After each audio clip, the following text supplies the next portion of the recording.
Check, check, check. Mic check. Can you hear me now? Can you hear me now? Am I speaking loud enough? Am I speaking clear enough? I think it was the mic. Can you hear me now? Okay. Let's start back. Slow down? Okay. We'll start back to where maybe you guys didn't see my mouth moving anyway. Hello everybody, my name is Lumhe Micco. It means Eco King. I am Seneca from upstate New York, and I'm here to share with you the art and knowledge behind hoop dance. So it's a really interesting thing to appreciate that more than one tribe throughout Turtle Island has origins about hoop dance being involved in their stories or their way of life ever since time immemorial. So the very first recorded hoop dancer was in the 1930s by the name of Tony Whitecloud, and he was Jemez Pueblo. So that's down from the southwest areas, different tribes throughout the Taos Pueblos mountains and the Hopis. They all very well have this practice of hoop dance very well alive today, and also has been. But even more so, other tribes throughout Turtle Island also have stories about hoops being in their origin stories or ways of life since time immemorial. For instance, the Dakota people here, originally here in Minnesota, also had hoop dance in their origin stories. It dates back to what they call the Elk Society, and from what my understanding of the Elk Society is that is the medicine of love, which is true love, meaning that you care enough about other people that you will do what you need to be able to provide for them. And so elk medicine was something that they used, and they would send a hoop dancer over to whomever may have been suffering a loss or a trauma or just not necessarily feeling themselves anymore.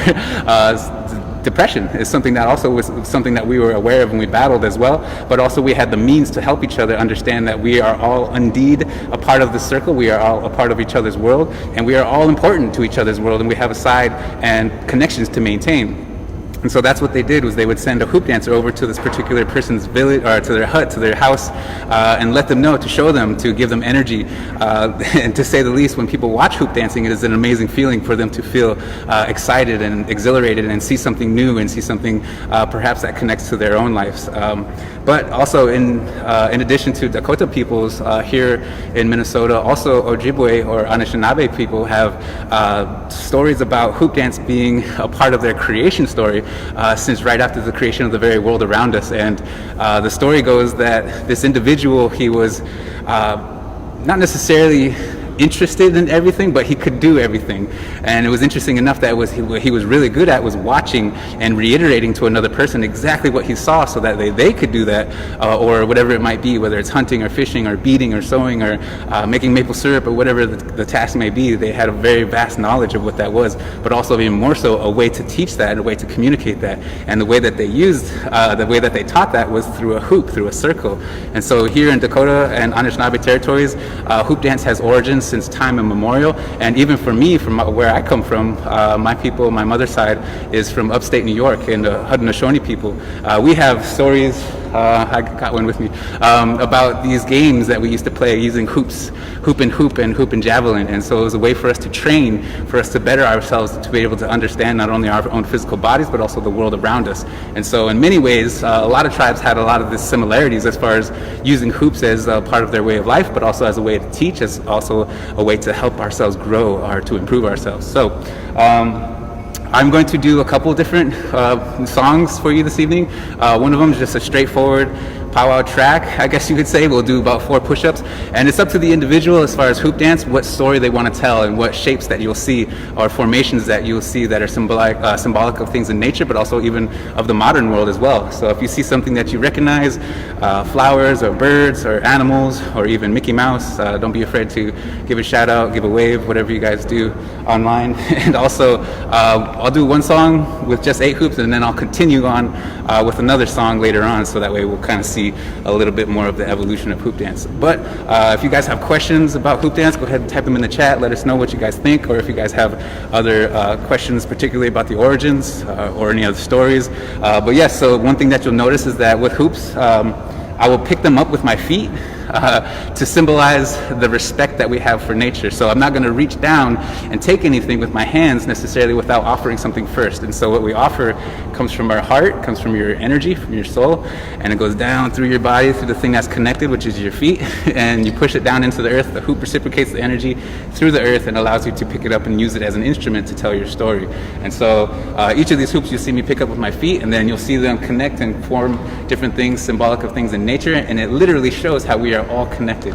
How while we might have our own individual worlds, they are undeniably intersecting, and they are always more grand than we expect them as long as we give ourselves the moment to take another look from another perspective. So we'll have the drum group provide a song for me, and then we'll start with just 4 push-ups, and then we'll continue later on with a little bit more. So set these ones down. I'm gonna get ready for these.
Let's keep it going.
said thank you guys for drumming. Hi.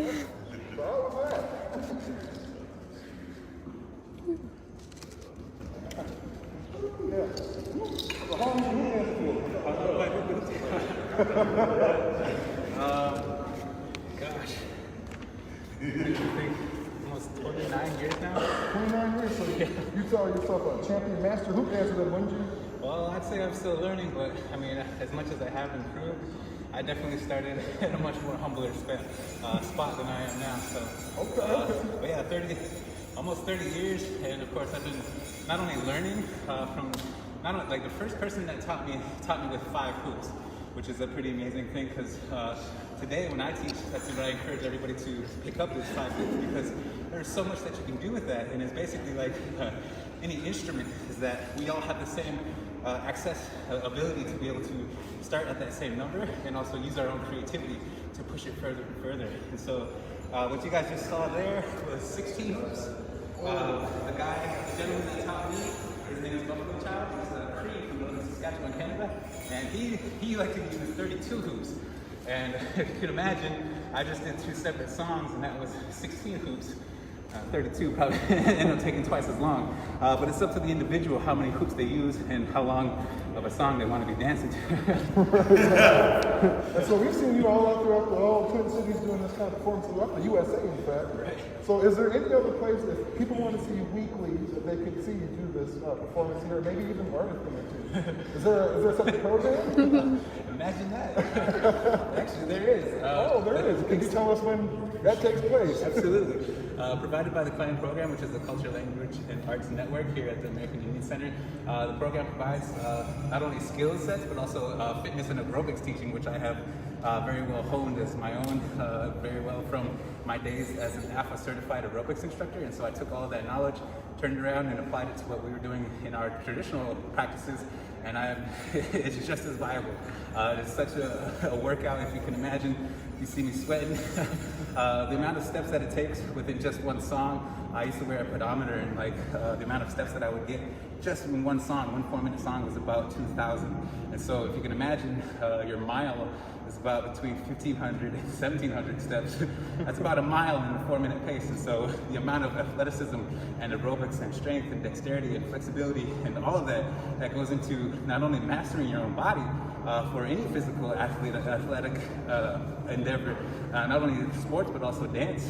Mastering your own body is one thing, but working with an object outside of your body takes cognitive synapses, and that takes your brain taking in information, analyzing it, and reacting to it in a moment's notice. And so with hoop dance, that is a constant thing.